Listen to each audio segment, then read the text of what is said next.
Hamilton. We made it, Aunt Wanda. We did. We yes, made it. And we are so happy that you guys are joining us, continuing to join us. Thank you guys for the support. Thank you so much. It is July 5th. Happy 4th of July to Happy everyone. 4th of July. And thank you guys for tuning in.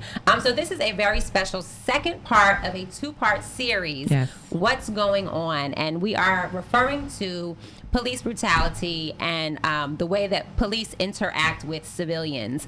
Just to kind of give everybody a recap, who is the creator of Thick Skin. Yeah. So if you have not had a chance, you really need to check that out. Check that out. Yeah, you need to check that out, guys. Really cool stuff that he has going on. Yeah. Just kind of bulletproof vests for your everyday individual that looks like everyday streetwear. Yeah, so fashion. Yeah, fashion. And I don't think we had an opportunity to say it last week, but he was also featured in New York Fashion Week.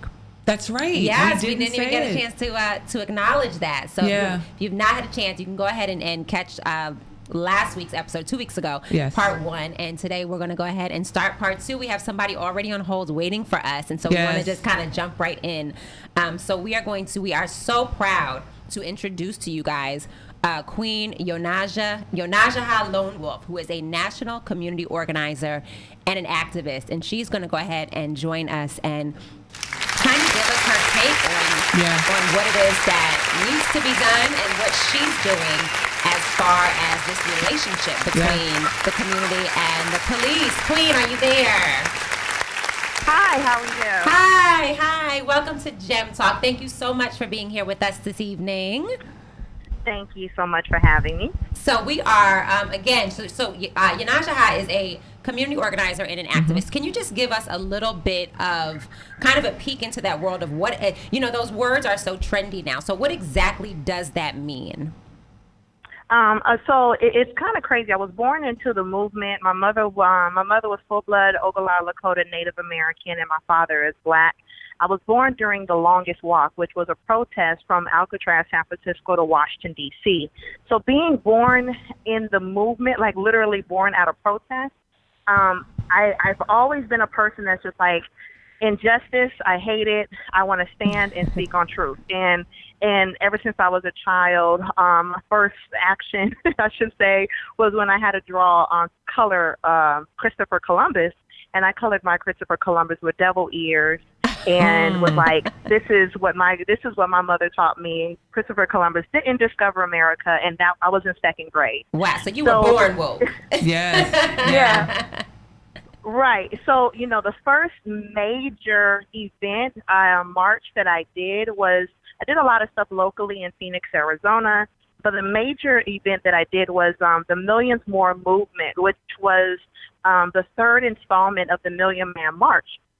And I did that with Honorable Minister Louis Farrakhan, as well as it was in Washington, D.C., and that was in 2005. And that was the beginning of me nationally organizing. And so meaning a national community organizer, when there is anything that's happening in cities across the nation, I get that call that say, hey, can you unite us, organize us so we could be able to get justice? Wow. So whether it was Freddie Gray, the uprising, when the uprising happened, activists, people that's from the streets, like everyone was calling me and saying, you know the culture of Baltimore, come and help us. And so that's exactly what I did. When Flint happened, I did in about 10 days, I organized 42 cities to do a fundraising event all on one day to raise money for water filtration systems for the people of Flint. And so today there is over 200 homes that have water filtration systems that actually take the lead out that the people of Flint have. So these are the type, and the list goes on. And I was a part of I'm a national co-convener for the Women's March. I've organized many indigenous marches, and as well as the 20th anniversary of the Million Man March. So, and then as well as I was on the front line in Standing Rock, as well, which is Standing Rock is my sister tribe. So I was out there getting tear gassed. And so when I say /activist, that, it's because I'm actually in the mud with our people, and being able to so I don't just organize and say, okay, and come in as a consultant. Right. I really believe in freedom, justice, and equality for our people. And by believing, I put that into action. And I was just telling someone today, I was like, once you're in it, we've seen, I'm 41. And so, and like I said, I was born in the movement, and I've seen, people come and go. It's a tiresome job or a purpose or a mission to say, I care. Mm-hmm. Yeah. And to put some action people behind are like, it.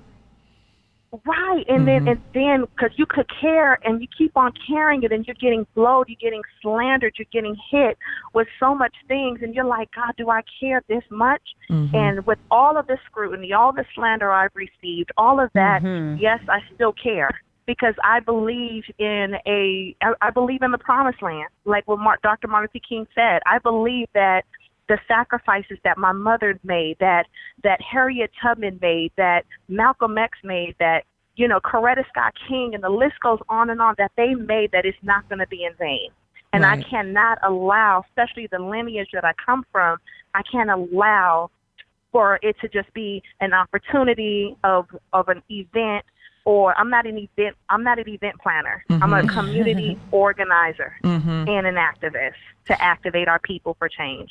And that's where you and I met for the first time, was in Phoenix. And when you came out for your friend, for Romaine. And during that time, and you're talking about, caring, and I saw that, I saw the flyers were out there, and that people were going to come and, and protest, and we were going to march. And I said to my daughter, let's go and do this, because I had never done it. I'd watched it on TV, but I'd never done it. And so we went, that's where you and I met. And I held your hand the whole time. I was like, yes, you did. Yes, I did. Yes, you did. I didn't even know you from anything, but nope. But when I feel that someone cares, I'm like, we're in this together. Yeah, we got this. Yeah. So, and for me, I walked away feeling that it was important to show up.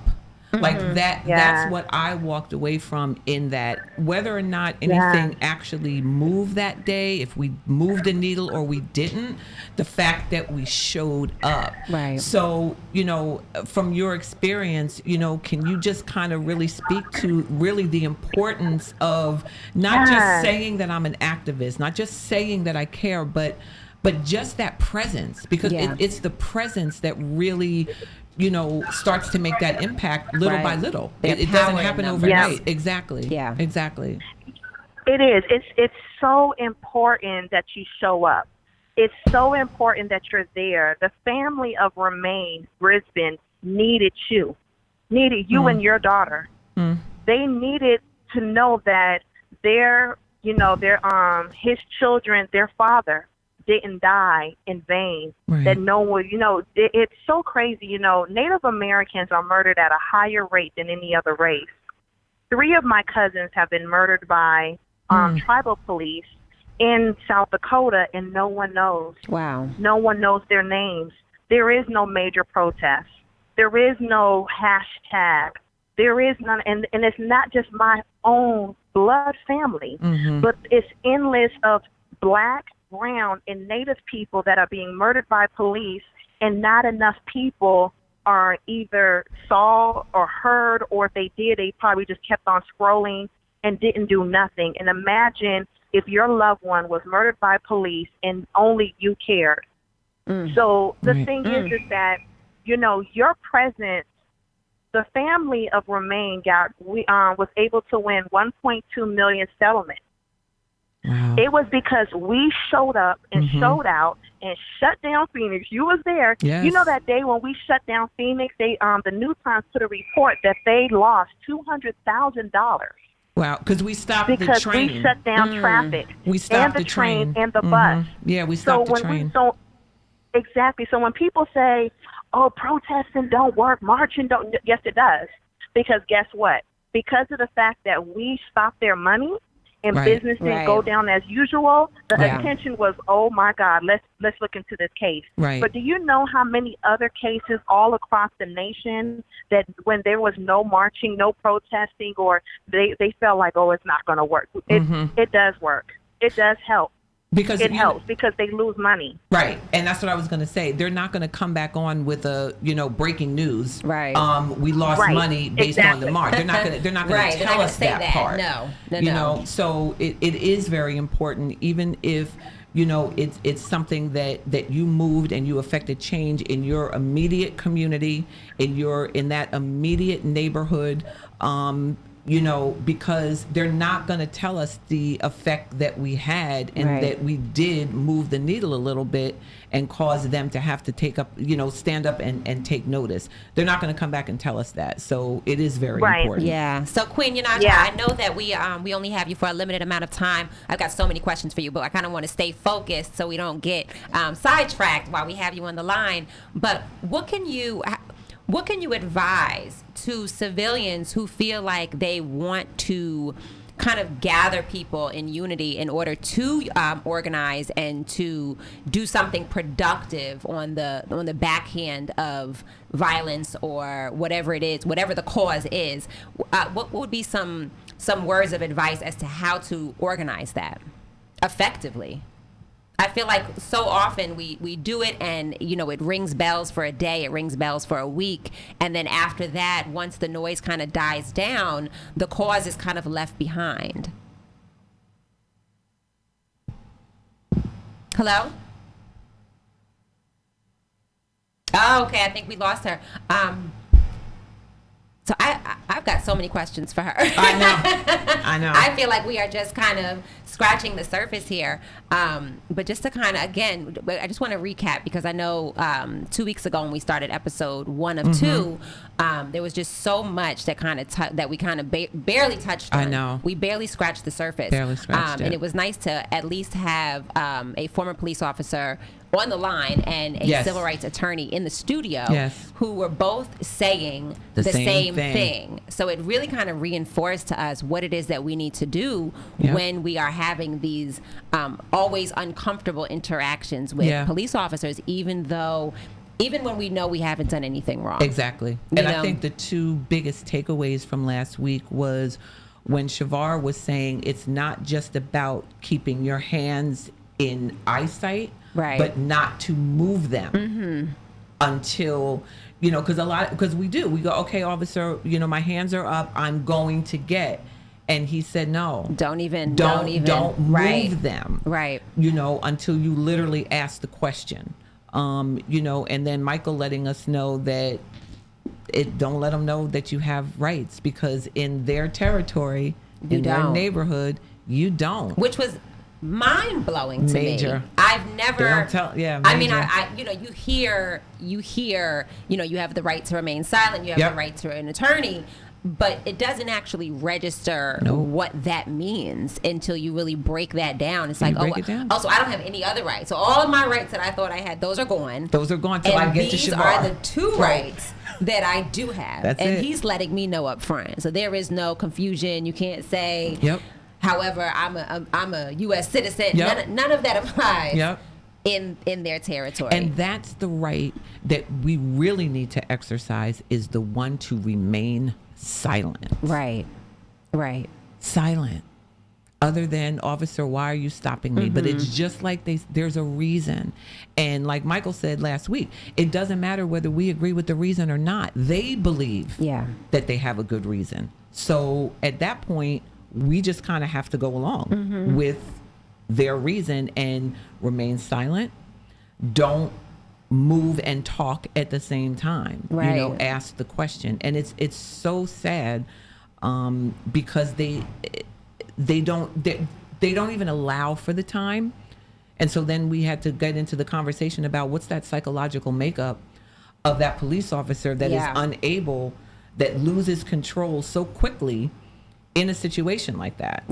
When they are the ones that are in control. They have everything they need to protect themselves, but the only resort that they can go to is to literally neutralize. It's frightening times that we're living in. It's very frightening. It's frightening times. I do want to drop the number if you are If you have something that you would like to share, if you have a question that you would like to ask, please feel free to reach out to us at 862-621-9536. And we are taking questions and or comments on the line. If you have any questions for Yonasda Lone Wolf and you wanted to, we can definitely we'll get them to her. Get them to her and report back to you guys during our next podcast. But it's just, it's really... It's scary. It's scary. And I think a lot of us feel kind of helpless because there is so much that we want to do, and it's, where do we begin? Right. Where do we even begin? Right. So when you went out in Arizona and you went to this, so it was a rally? It was a march. It was a march. It was a march. And it was really, there was people from all over, and it really was just like you would see on TV, up to and including when we got to they have like a light rail, and we got to the light rail and we were on the tracks. We literally shut downtown Phoenix down.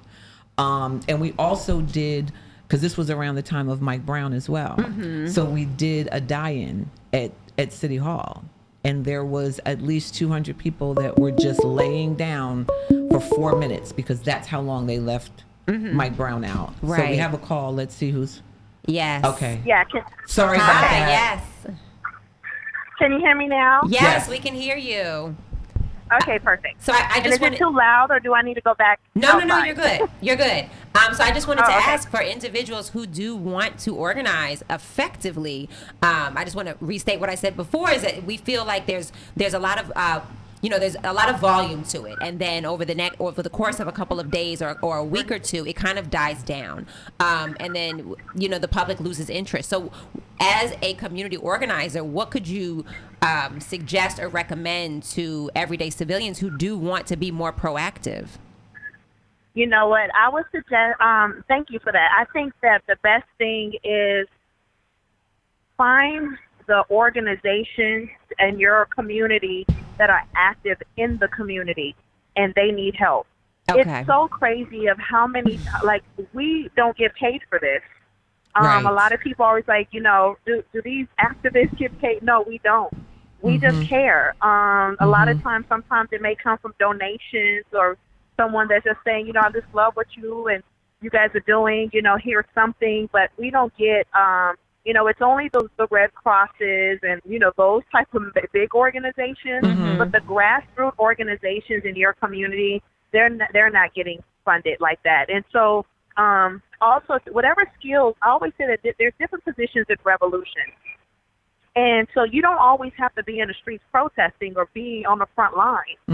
We need people that do administrative work, graphic design, coding, if you want to, if you're into real estate and wanting to buy out your community and organizing that way, there's so many different things that we can be able to do in order for us to be able to collectively come together in one mind and one heart and one soul. So the thing is that, finding out who is in your community actually doing great work and be a part of that community, volunteers, and just saying, I always ask people that hit me up, they say, what can I do to help you? I'm like, well, what do you want to do? What are you into? What do you like to do? And then from there, I'm like, okay, if you like to work in your community, then I'm going to link you up with, because I'm always from city to city to city, right. But if I'm like, okay, if you mind traveling with me and, and all of that, then, hey, I have like a dynamic team of people that are all across this nation that is like, they just saw, they're like, you need help on your flyers when you're putting things out, or, the like details. little things. Yeah, exactly. And so they're like, they see it from afar and they're like, I can offer this and help you with this because what I'm doing is bigger than me.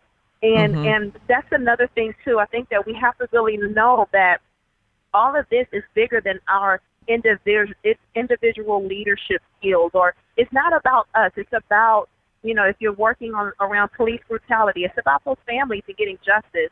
If you're working around the immigration issue and what's happening at the detention centers, it's about those, and as well as the politics around that. If you're working around environmental, it's about us making sure that we have clean water and all of that we need and that's essential for. So the best advice is just to find out who's in the mud, get with those communities, and offer your skills. Don't let them tell you what you should do. You should be like, this is what I would like to offer. you Right. know, because sometimes if you're telling someone what to do, 9 times out of 10, they're only going to do it that one time and they won't come back. Right. Especially if True. you're working for free. Yeah. Yeah. Yeah. Right. But So if I always they're try to able find to, people's passion. I was just getting ready to say, that's one thing. Yeah, like that's one thing I'm always really big on is like, helping people find their purpose and their passion. And there's always, in order for to do that, is like, what is it that you are into, and that helps develop people's passion and their purpose. And especially with the grassroots, like what Fran is doing. So my co-host, like, she started Gem Talk. Actually, Gem actually stands for Girls Embracing Manifestation. And her being a teacher, she was seeing like the young girls and young women like really like struggling with just no direction, or feeling helpless, and a lot of stuff that was going on. And so that's just a perfect example of taking your passion and using it for good within your community, because the lives that you changed, with those young girls, like that's a trajectory that you changed.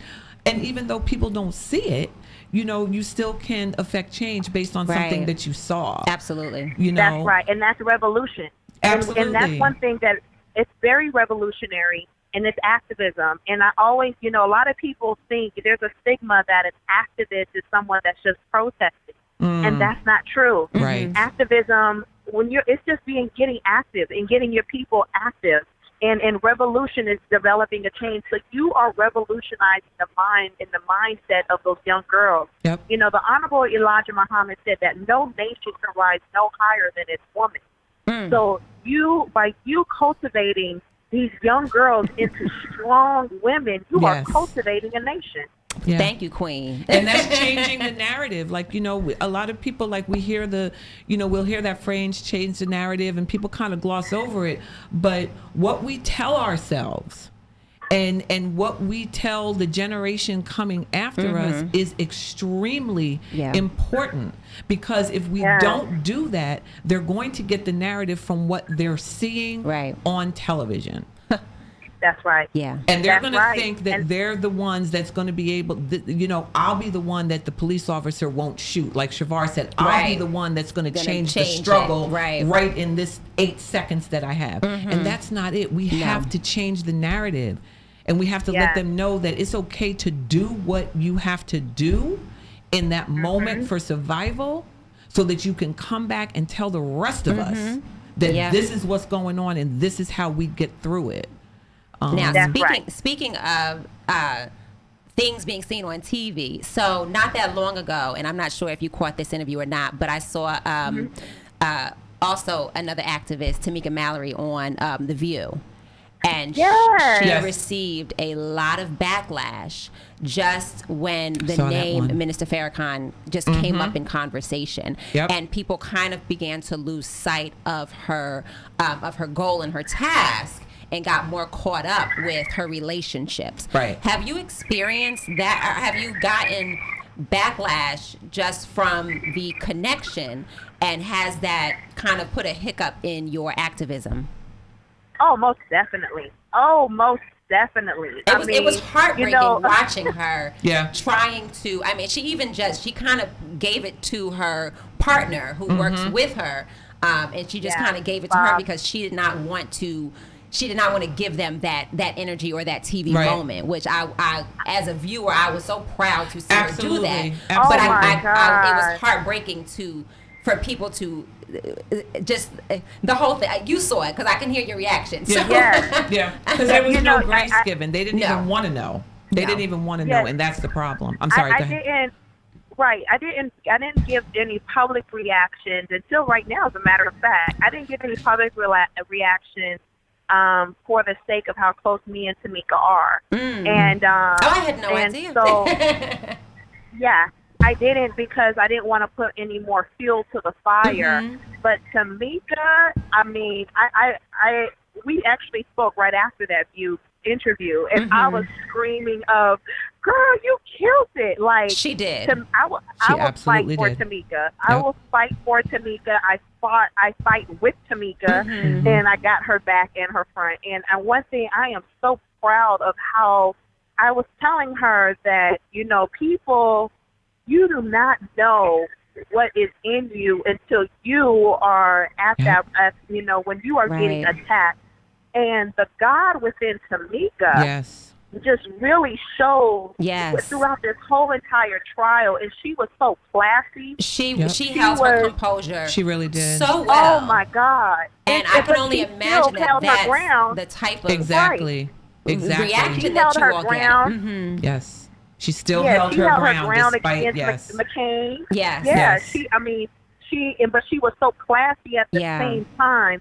And that just goes to show the type of person Tamika is. Yes. And one thing that she would say, and I would piggyback off of that, is that anything that we have within the activist community, old or new, younger, old, anything that we may disagree on, we don't publicly put that out there. It's like that, you know, as people of color, we don't need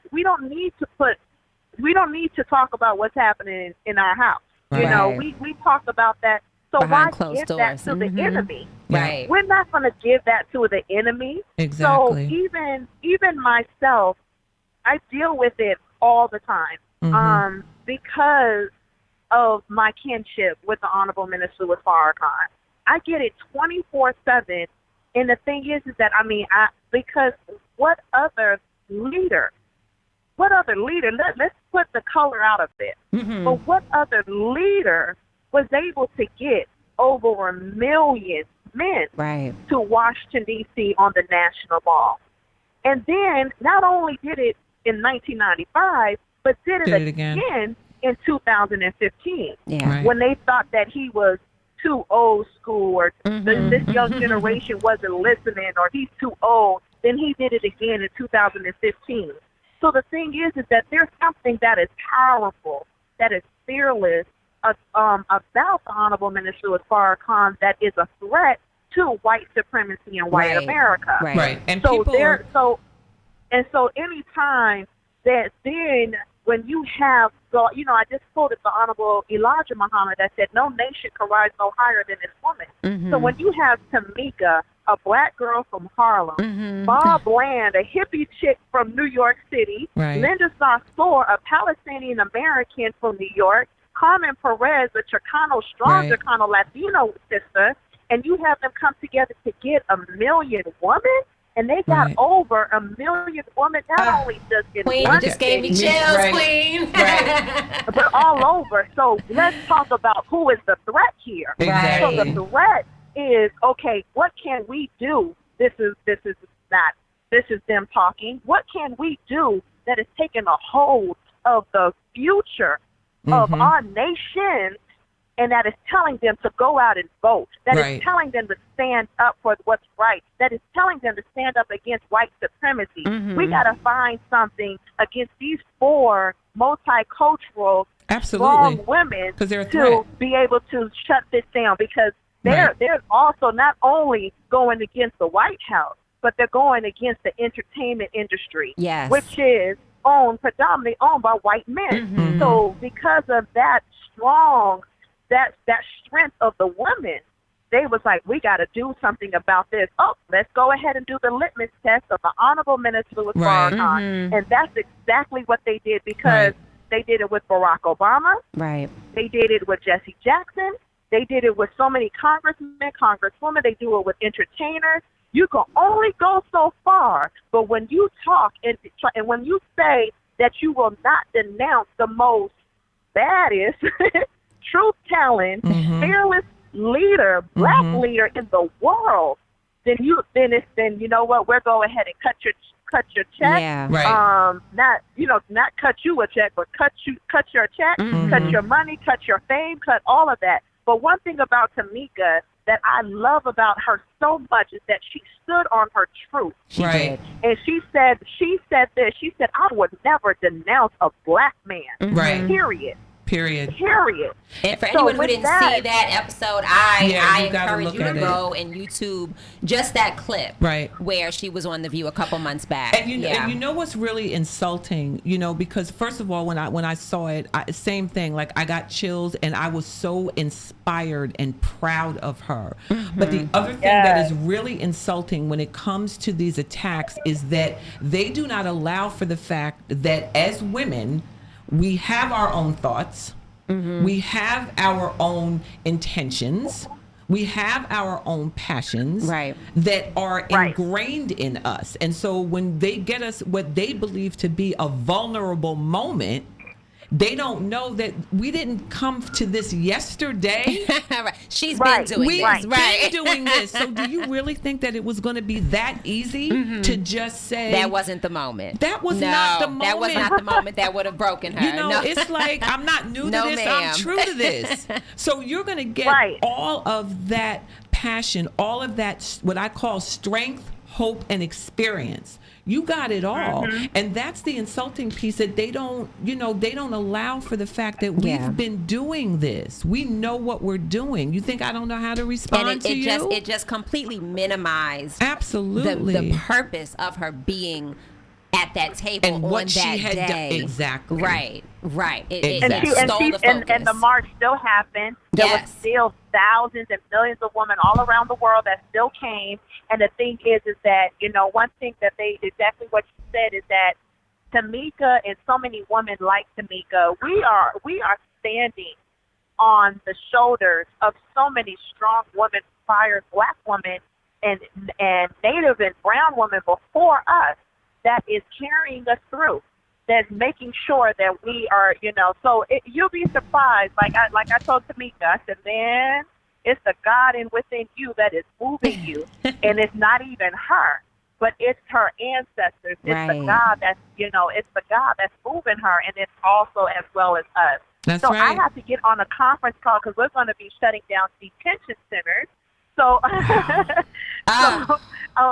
so I just wanted to just thank you all for this opportunity. Listen, we are fully behind you and supporting you all the way from New Jersey. Thank you. We are with you, and my heart is broken for those families and those children. And so I just want to extend my prayers, my support, and my love to everything that you are getting ready to embark on. Absolutely. And we pray for your safety and your security. And we are so happy that you were able to even have an opportunity to call in today. Yes, and kind of so shed much. some light to the viewers as to what they can do to be more active in just finding a cause and getting behind it and standing for something and making a change. So, thank you Queen so much, Yonasda, thank you. Thank you for being a part of Gem Talk today. And I hope that we can continue to be in contact and that you can kind of follow up with us and let us know what it is that anyone can do out there and just kind of keep us posted on Fran the don't want to let you go. I don't want to let you go, but I know you have to go. Yeah, we at the door trying to say goodbye, and she don't want to let you go. I'm the mama that says bye and then goes and gives everybody hugs and makes a plate. But thank you so much for joining us, and we will certainly stay connected. Thank you. All right, take care. Bye-bye. I'm like, Fran, let her go, Fran. I'm her. I can't. I know. I can't. I know. I'm the last one to leave the party. So what she said was very important. So she said find got one for you.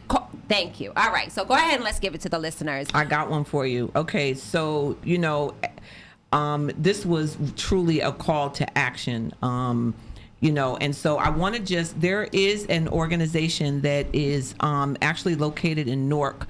It's called the People's Organization for Progress. Okay. And some of you may have already heard about it, but they are a local organization that's actually been around for 30 years in Newark. And they are a grassroots kind of activist, kind of community type organizers, where when they see an issue or a challenge, whether it's a march or a rally, that's what they do. The chairman is Larry Ham. is the chairman, and they actually meet at the Abyssinian Baptist Church on West Kinney Street in Newark on Thursday evenings at 7 p.m., I believe. Okay. I don't have a phone number, but again, the name of the organization it's the People's Organization for Progress. They are located out of Newark, and the chairman is Larry Ham, and that is what they do. So that's a local organization that if anyone who is interested in getting involved in just seeing what's going on, right, just seeing where can they help, that's an organization that you can reach out to. They do have a website. Very good to know. I know I had mentioned it the other week that I feel like we see all of these organizations in action in New York, and we don't see that many here in New Jersey. And so it's like, you want to do something, but you don't know where to go. You don't know how to begin. You don't know where you're needed. You don't know what is needed. And so that is a phenomenal resource for anyone who would like to become more active. So I just wanted to go back. I know when we lost her initially, it was really quick on my brain. What moved you to say, go out there today, go be a part of this march, go be a part of this movement? So I think the first thing was that it was one that was close to me. Because up to that point, the marches, they were in Ferguson or that, there was, or New York, because I was in Phoenix at the time. And so this was one that was literally going to be 10 minutes away from me. And so I said, let's go. And part of it was, I want to do something. Right. I just want to feel a part of this, because that could have been my son. That everything that was going on could very realistically have happened to me, and I could have experienced it. So we went, and it was a very like I was saying earlier, it was a very humbling experience, but it was really powerful to see, especially the die-in, where everyone laid down for those minutes that they left Mike Brown's body. And there were police walking around. There were police telling people to move. Like, everything that you saw, it was happening in this little nucleus. And I remember when we got to the light rail, and we were kind of shutting it down, I remember kind of turning around, and there was that wall of blue with their shields. And I froze. Like, I really froze. And I went, okay. And I didn't know what to do. And I started looking around, because in my mind, we were going to run. Right? Like, are we getting ready to run? Like, are we going to move? But they didn't. We didn't move. What we ended up doing was just making another line that faced them. And we didn't say anything. And it was probably, I want to say it was seconds that felt like minutes, where we were just kind of looking at each other. Right. And then, like I said, Queen was there, and her other leaders, and they just quietly dispersed us. We didn't say anything. We just dispersed. But like she said, we did make a difference that day, but they're not going to come back and and tell us that. And I think what a lot of us overlook is the amount of planning and preparation that it takes to actually put together something that is impactful and has longevity, and it doesn't just it surpasses the day and the moment, and continues to live on past. Okay, well, we were out here and we marched. Now the cameras are going, and then what happens next? There's a whole planning committee that goes and that's because involved it wasn't in that. Just the march. Like, there was a march, but then there were meetings throughout the city. There were meetings in different churches. So that particular rally, if you will, or cause, was really a week long kind of series of, okay, let's have this meeting and talk about this. All right, this is what happened yesterday. Where are we with Romaine and his family? Like, what have they done? What's the next step? What do we need to do? So there is definitely an ongoing process that continues, because we want to follow up. We, the bottom line is we need to find out what's going on here and what's happening. And I think any movement where there's acknowledgement of what was done, that's a win. That's a win. Anything that we do that generates that acknowledgement, that they are moved to say we have to do something about that, I think is a win. Is a win.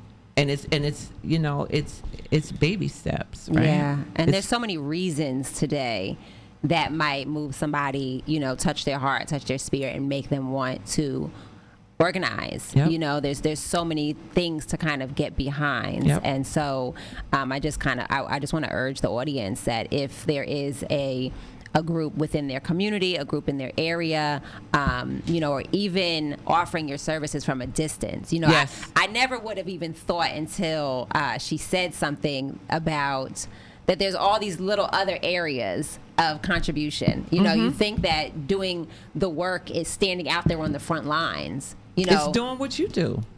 Oh, it's doing tears. what on you episode do. 10. Yeah, on episode 10. And you know, not for nothing, like, because I got a microphone. It's doing what I do.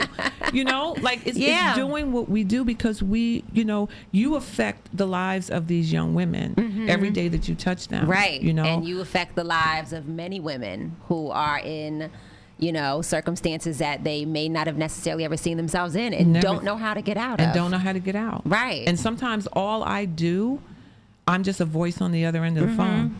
Sometimes that's all I am, is a voice on the other end of the phone. And sometimes all I am is a listening ear. Exactly. Right. But we make a difference. We make a change. So if something, you know, touches your heart, or you have a desire or a passion to do something or to affect change, just do it. Right. Just do it. Right.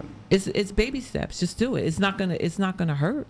But one of the first lessons would probably be to instill in our friends and in the younger generation who don't yet have the foresight to see the bigger picture. The bigger picture is that you must remain uberly humble when you come in contact with a police officer. Yeah. Your responsibility, even though we think it should be their responsibility, right, your responsibility is to defuse the situation, right, based on your actions and your reactions. Yep. And that is I think back to me in my early 20s and me in my late teens, me with a driver's license, and you know, you're young and you think you know it all and you're mouthy, and you know, you took maybe a pre-law course, and you have a friend who's an officer and you think that you know and you think that you're entitled, and it's hard to kind of rein that in when you're in that situation. You feel like you're going to get out of it. I'm an American citizen. Right. I'm not doing anything wrong. Right. I have these rights, you know, that our ancestors have fought for. And all of that goes out the window. It goes right out the window as soon as you come in contact. So, one of the biggest things that we can do is pass that on to the younger generation. Pass that on. Because being humble in those scenarios is a really difficult task. And that's also part of, you know, changing the narrative. Right. Because not for nothing, but there was a time that we could be a little mouthy. And not have to worry about being killed. Right. The worst case scenario was that we were going to be on punishment. Right.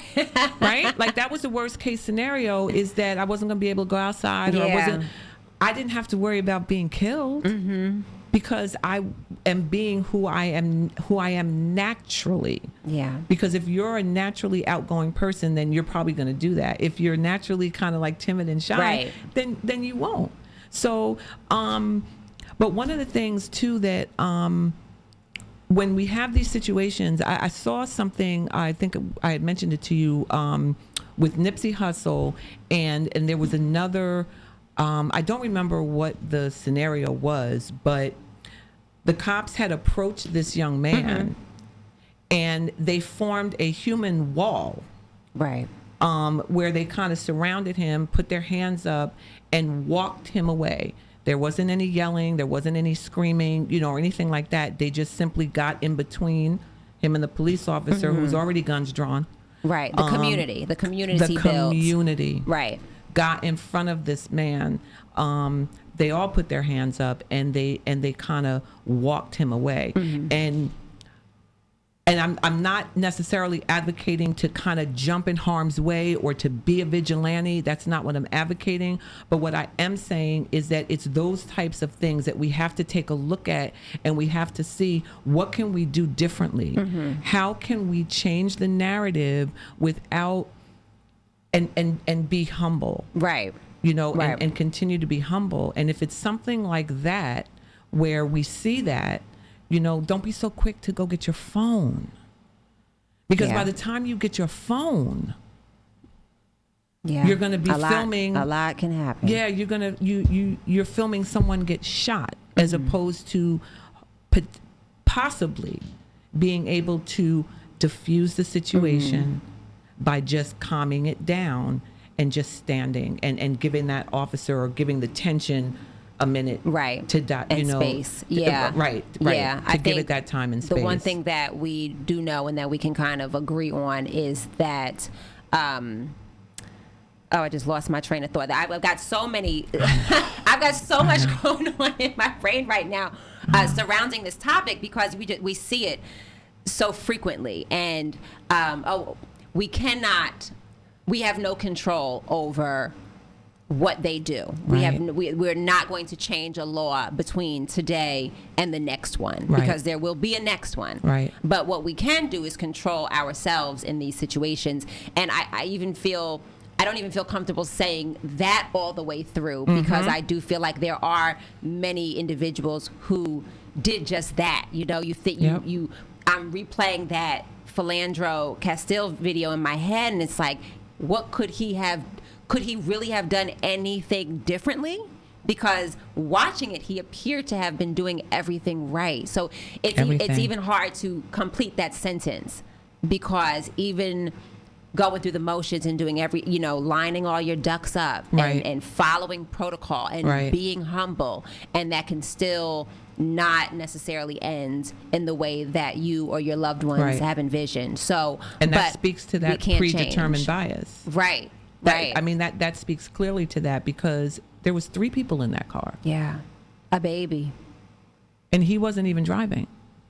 So that officer, or in that situation, it was already done. Yeah. It was already done. And so now, because now you're talking about potentially trying to change someone's mind. Forget about their action. Right. It's now, how do I change your mind in these maybe 8 seconds that I have to try to change your mind, which will ultimately, or hopefully affect your actions. Yeah. But the first thing I have to do is try to change your mind, because you've already come up with that preconceived stereotype. The bias is all, it's all in there. Yeah. And so it's such a challenge. But I think that, just being cognizant, and understanding that even if you do have to potentially act out of character, so to speak, that's not the end of the world, and it's not it doesn't define who you are. Yeah. If anything, it shows more of character to be able to say, okay, as much as this is going to bother me, as much as this is so uncomfortable, right, in order for me to change this situation, go home, or whatever the case may be able to tell my story, I'm going to have to do something. Right. I'm going to have to do something different. The bottom line, it takes strength. Yes, it does. To show restraint. Yes, it does. Say that again. I wish I could type it up somewhere. It takes strength. Yes. To show restraint. And on that note, I just want to thank you all for listening. Thank you for watching on Gem Talk Part 2 of 2. Yes. We're just talking about not just police brutality, but the interaction of law enforcement and the community. And we want to keep this conversation alive. We want to keep it going. We want to keep it on the table so that, it doesn't get so clouded with everything else that's going on that we forget that these are the things that we need to talk about. It's always the most uncomfortable things that need to be talked about. And we definitely want to dedicate this show to, all of our brothers and sisters who have lost their lives, all of the families who have lost their loved loved ones at the hands of this. And we just want to thank you guys for tuning in with us this week for another episode, for the 10th episode of Gem Talk. You guys can catch me at Girls Embracing Manifestation on Instagram. And I am at Uniquely Wanda on Instagram and Wanda Edwards on Facebook. Yes, and make sure you guys follow us so that you will know when our next show is going to be. Yes. And don't forget to subscribe. It's right. There we go. It's over there. Is it over there? There's a tag. All right, yeah. There we go. Don't forget to subscribe, please. Jersey. And Fran, you know what? We're TV. Almost at 100 subscribers, so we Are we? Yes. Oh, we got that far south. Yes. Have a good week, everyone. Thank Be safe. you. Yes. Join us next time.